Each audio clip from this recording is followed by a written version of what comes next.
Friends, आज हम discuss करेंगे factors affecting the stability of metal complexes के बारे में। देखिए, अगर हम मेटल कॉम्प्लेक्स की बात करें तो उसमें मेटल और लिगेंड के बीच में कोऑर्डिनेशन बॉन्ड बनता है, या हम कह सकते हैं कोऑर्डिनेशन स्पेयर में दो तरह की स्पीशीज होती है। एक हो जाएगा मेटल आयन और दूसरा हो जाएगा लिगेंड। तो इन दोनों के बीच में बनने वाले बॉन्ड या स्टेबिलिटी को ये दोनों स्पीशीज ही अफेक्ट करती हैं।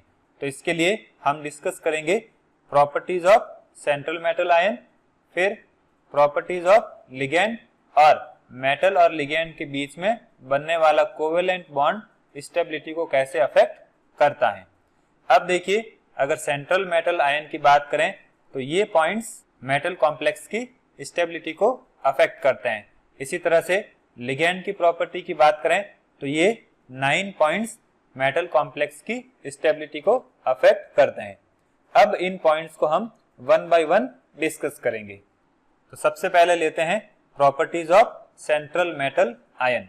इसमें पहला पॉइंट डिस्कस करेंगे हम size of central metal ion.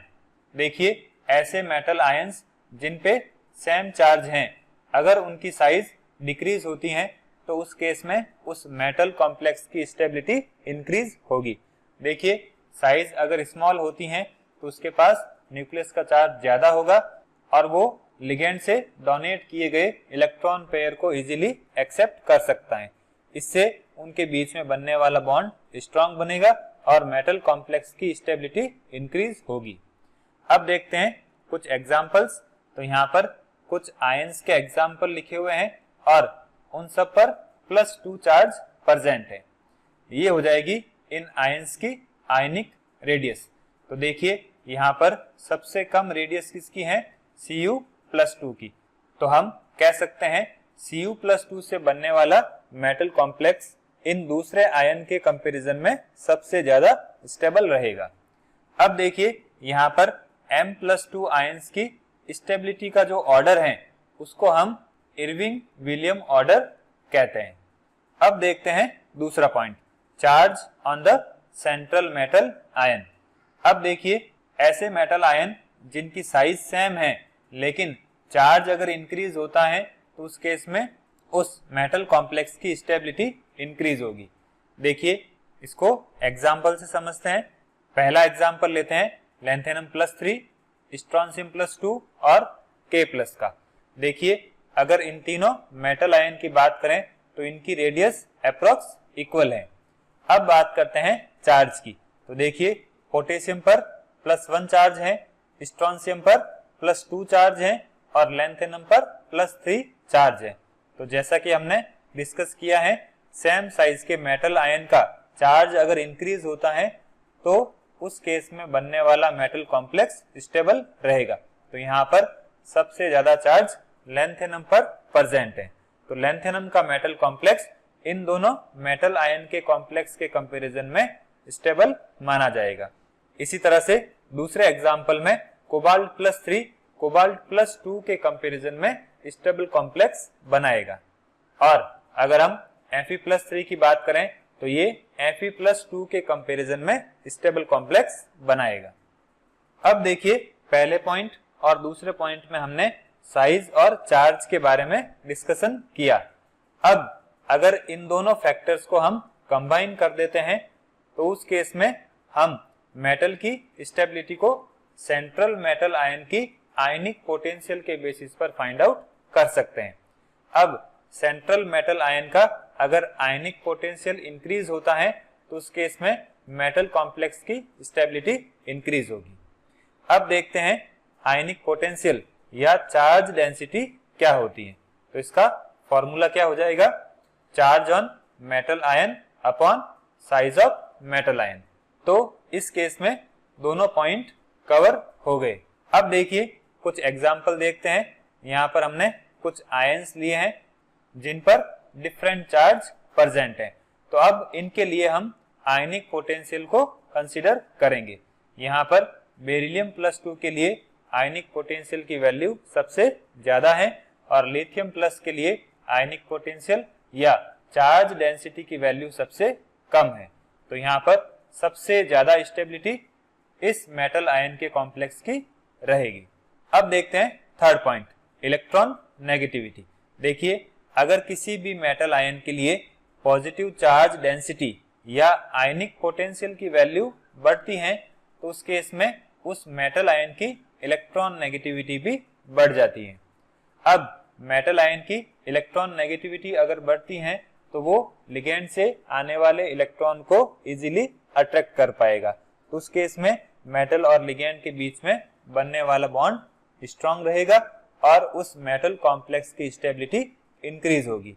तो हम कह सकते हैं अगर मेटल आयन का आयनिक पोटेंशियल बढ़ता है तो मेटल आयन की इलेक्ट्रॉन नेगेटिविटी बढ़ेगी, और अगर मेटल आयन की इलेक्ट्रॉन नेगेटिविटी इंक्रीज होती है तो उस केस में मेटल कॉम्प्लेक्स की स्टेबिलिटी भी इंक्रीज हो जाएगी।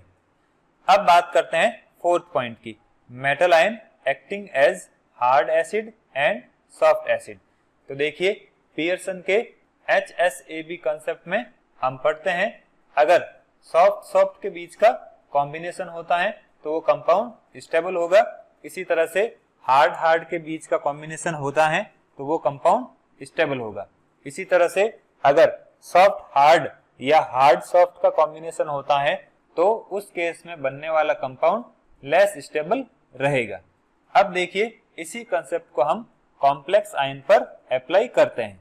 अगर हम हार्ड मेटल आयन की बात करें तो वो जनरली ऐसे लिगेंड के साथ बॉन्ड बनाएगा जिसमें फ्लोरीन, ऑक्सीजन और नाइट्रोजन एटम्स प्रेजेंट हो, क्योंकि ये तीनों एटम्स क्या होते हैं, हार्ड बेस होते हैं। अब मेटल एटम अगर हार्ड है तो वो हमेशा हार्ड बेस के साथ बॉन्ड बनाने की टेंडेंसी रखेगा। अब अगर हार्ड मेटल आयन ऐसे लिगेंड के साथ बॉन्ड बनाता है जिनमें फास्फोरस, सल्फर या क्लोरीन प्रेजेंट हो तो उस मेटल कॉम्प्लेक्स की स्टेबिलिटी कम होगी, क्योंकि ये तीनों किस में आते हैं, सॉफ्ट बेस की कैटेगरी में आते हैं।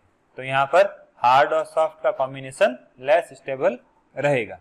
इसी तरह से अगर सॉफ्ट मेटल आयन की बात करें तो वो ऐसे लिगेंड के साथ बॉन्ड बनाएगा जिसमें सॉफ्ट बेस प्रेजेंट हो, या हम कह सकते हैं फास्फोरस, सल्फर या क्लोरीन प्रेजेंट हो।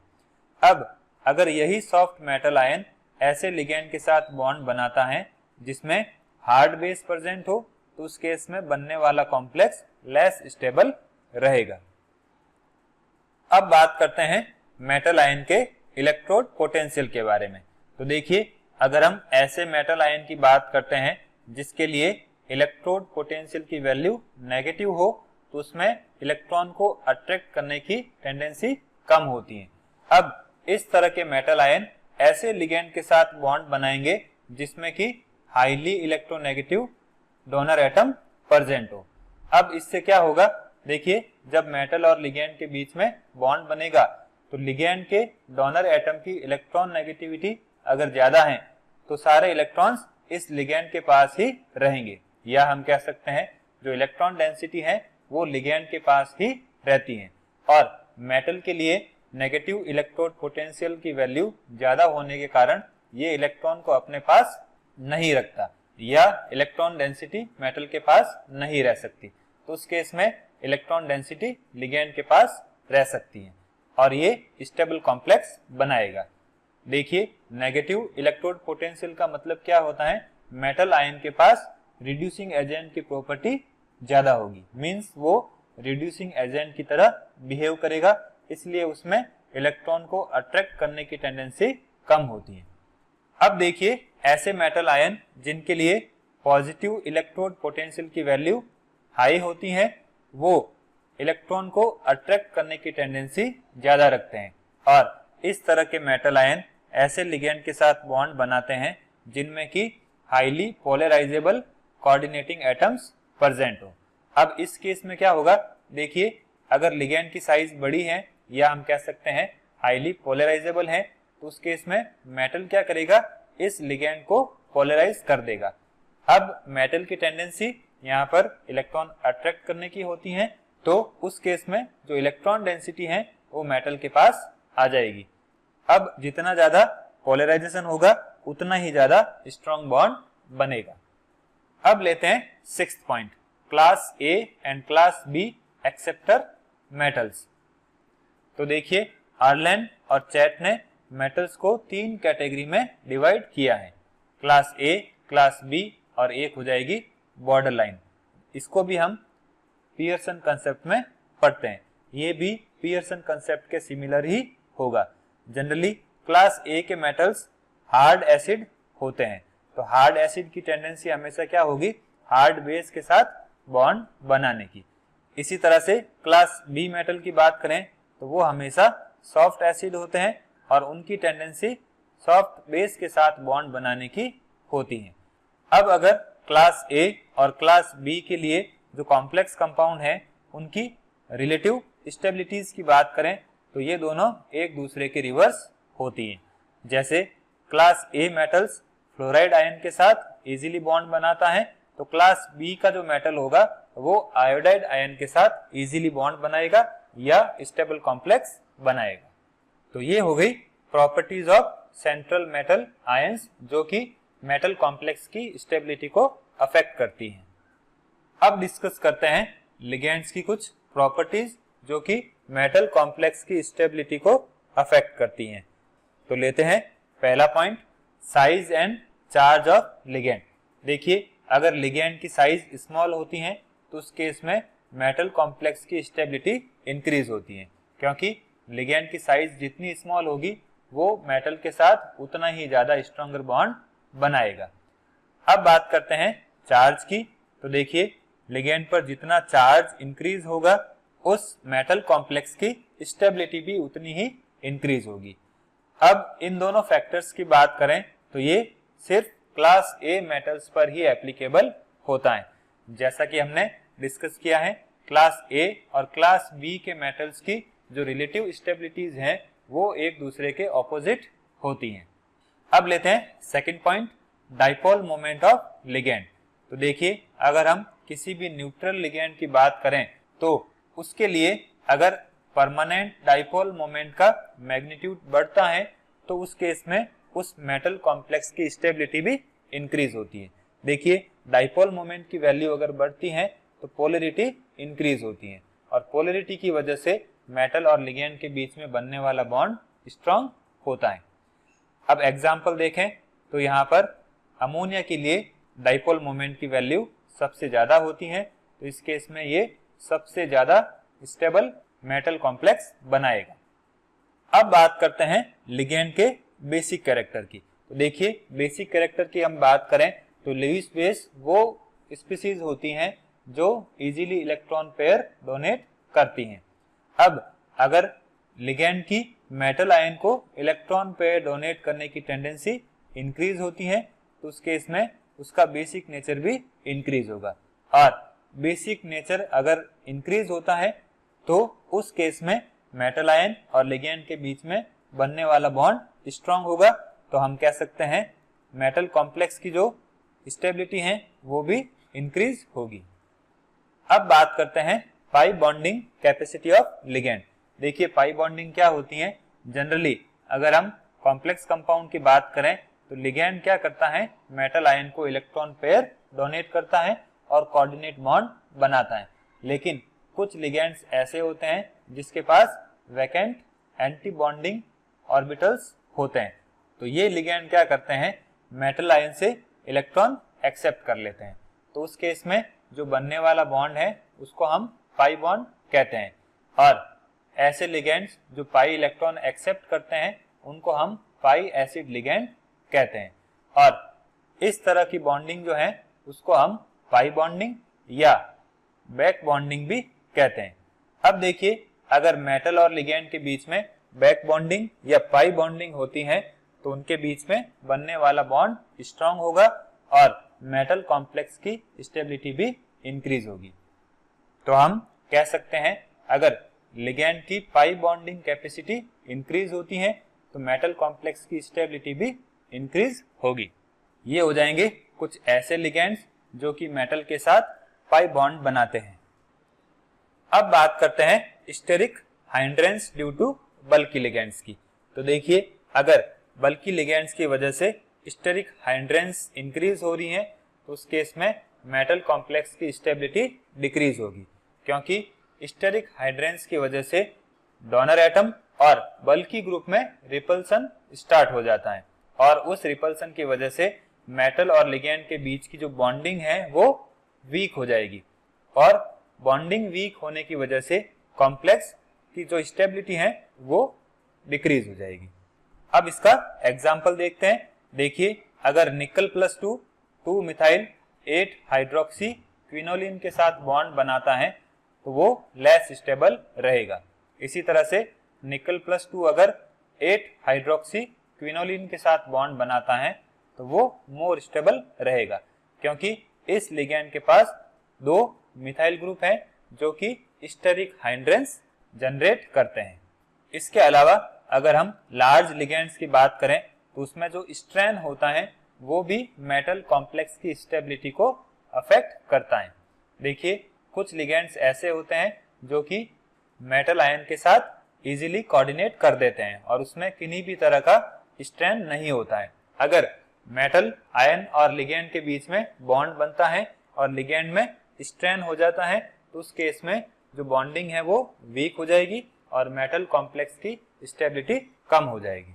अब बात करते हैं फोर्स्ड कॉन्फ़िगरेशन ऑफ लिगैंड्स की। तो देखिए, कुछ लिगैंड्स ऐसे होते हैं जो कि completely fused planar ring system होते हैं। अब इस तरह के लिगैंड जनरली मेटल आयन के साथ प्लेनर कॉम्प्लेक्सेस बनाते हैं और वो हाईली स्टेबल होते हैं। देखिए, इसका एग्जांपल हो जाएगा कॉपर प्लस 2 और थैलोसाइनिन का कॉम्प्लेक्स। अब देखिए, अगर यही प्लेनर लिगैंड्स ऐसे मेटल आयन के साथ बॉन्ड बनाते हैं जो कि प्लेनर कॉम्प्लेक्स बनाने की टेंडेंसी नहीं रखता है तो उस केस में अगर मेटल आयन और प्लेनर लिगैंड्स के बीच में बॉन्ड बनता है तो वो स्ट्रांग नहीं बनता है, क्योंकि वो प्लेनर लिगैंड क्या करेगा, उस मेटल आयन के साथ प्लेनर कॉम्प्लेक्स बनाने की कोशिश करेगा, लेकिन मेटल आयन में प्लेनर कॉम्प्लेक्स बनाने की टेंडेंसी नहीं है। तो इस केस में मेटल आयन और प्लेनर लिगैंड के बीच में बनने वाला बॉन्ड वीक होगा और वो कॉम्प्लेक्स भी वीक रहेगा। अब देखिए, यहाँ पर प्लेनर लिगैंड क्या करता है, मेटल आयन को प्लेनर कॉम्प्लेक्स बनाने के लिए फोर्स करता है, इसलिए हम इसको कहते हैं फोर्स्ड कॉन्फ़िगरेशन ऑफ लिगैंड। तो हम कह सकते हैं अगर फोर्स्ड कॉन्फ़िगरेशन होता है तो उस केस में बनने वाला बॉन्ड वीक रहेगा और कॉम्प्लेक्स की स्टेबिलिटी डिक्रीज हो जाएगी। अब लेते हैं 7th point, presence of chelate ring. देखिए, किलेट इफेक्ट के बारे में हमने डिस्कस किया है। अगर आप इसको डिटेल में समझना चाहते हैं तो मैंने इस पर एक वीडियो बनाया है। अब देखिए, कुछ पॉलीडेंटेड लिगैंड जिनके पास एक से ज्यादा डोनर एटम होते हैं तो वो क्या करते हैं, मेटल के साथ एक साथ कोऑर्डिनेट होते हैं। अगर हम इथाइलिन डाइअमाइन की बात करें तो उसके पास 2 डोनर एटम होते हैं। अब दोनों डोनर एटम एक साथ अगर मेटल के साथ जुड़ते हैं तो यहाँ पर देखिए एक रिंग फॉर्मेशन हो रहा है, इसको ही हम किलेट रिंग कहते हैं और इस इफेक्ट को हम किलेट इफेक्ट कहते हैं। अब देखिए, इस किलेट इफेक्ट के कारण जो बॉन्डिंग होती है वो स्ट्रांग होती है और मेटल की स्टेबिलिटी इंक्रीज होती है। तो हम कह सकते हैं किलेट इफेक्ट बढ़ने के साथ साथ मेटल कॉम्प्लेक्स की स्टेबिलिटी भी इंक्रीज होती है। अब बात करते हैं macrocyclic ligands and macrocyclic effect के बारे में। तो पहले हम डिस्कस करते हैं मैक्रोसाइक्लिक लिगैंड क्या होते हैं। तो देखिए, ऐसे 9 या मोर मेंबर्ड साइक्लिक मॉलिक्यूल्स जिनके पास 3 या ज्यादा पोटेंशियल डोनर एटम्स होते हैं उनको हम मैक्रोसाइक्लिक लिगैंड कहते हैं। अब इनकी साइक्लिक फॉर्म की वजह से मेटल के साथ ये स्ट्रॉन्ग बॉन्ड बनाते हैं। अब देखिए, अगर हम मेटल कॉम्प्लेक्स की स्टेबिलिटी की बात करें तो अगर मेटल मैक्रोसाइक्लिक लिगैंड के साथ बॉन्ड बनाता है तो उस केस में उसकी स्टेबिलिटी ज्यादा रहेगी, और अगर मेटल ऐसे मल्टीडेंटेड किलेट लिगैंड के साथ बॉन्ड बनाता है जिसमें मैक्रोसाइक्लिक लिगैंड के इक्वल डोनर एटम की संख्या है लेकिन उसमें रिंग नहीं है, हम कह सकते हैं वो किलेटिंग लिगैंड ओपन एंडेड रहेगा। तो उस केस में उस मेटल कॉम्प्लेक्स की स्टेबिलिटी कम रहेगी। तो हम कह सकते हैं मैक्रोसाइक्लिक लिगैंड से बनने वाले कॉम्प्लेक्स की stability open ended chelating ligand से बनने वाले कॉम्प्लेक्स के कंपैरिजन में ज्यादा होती है। तो इसी इफेक्ट को हम मैक्रोसाइक्लिक इफेक्ट कहते हैं। या हम कह सकते हैं अगर किसी कॉम्प्लेक्स की स्टेबिलिटी मल्टीडेंटेड साइक्लिक लिगैंड की वजह से इंक्रीज हो रही है तो उस इफेक्ट को हम मैक्रोसाइक्लिक इफेक्ट कहते हैं। अब देखिए ऐसे कॉम्प्लेक्स आयन जिसमें कि मैक्रोसाइक्लिक लिगैंड्स प्रेजेंट होते हैं उनकी स्टेबिलिटी हमेशा ग्रेटर किलेट इफेक्ट की वजह से होती है। मैक्रोसाइक्लिक लिगैंड्स क्या करते हैं, उसके साथ ज्यादा से ज्यादा किलेट रिंग बनाने की कोशिश करते हैं, तो उस वजह से उस कॉम्प्लेक्स आयन की स्टेबिलिटी भी इंक्रीज हो जाती है। यहाँ हमने कुछ एग्जाम्पल लिए हैं। पहला एग्जाम्पल साइक्लिक पॉलीडेंटेड लिगैंड को रिप्रेजेंट कर रहा है, ये हो जाएगा मैक्रोसाइक्लिक लिगैंड, और दूसरा हो जाएगा नॉन साइक्लिक पॉलीडेंटेड लिगैंड, या इसको हम ओपन एंडेड किलेटिंग लिगैंड भी कह सकते हैं। अब बात करते हैं कंसंट्रेशन ऑफ लिगैंड की। देखिए कुछ कॉम्प्लेक्सेस ऐसे होते हैं जो कि एक्वस सॉल्यूशन में उस कंडीशन में एग्जिस्ट करते हैं जब लिगैंड की कंसंट्रेशन उस सॉल्यूशन में ज्यादा हो। अगर लिगैंड की कंसंट्रेशन उस सॉल्यूशन में कम होती है तो मेटल आयन क्या करेगा, वाटर मॉलिक्यूल के साथ कोऑर्डिनेट कर लेगा। देखिए इसको एग्जांपल से समझते हैं।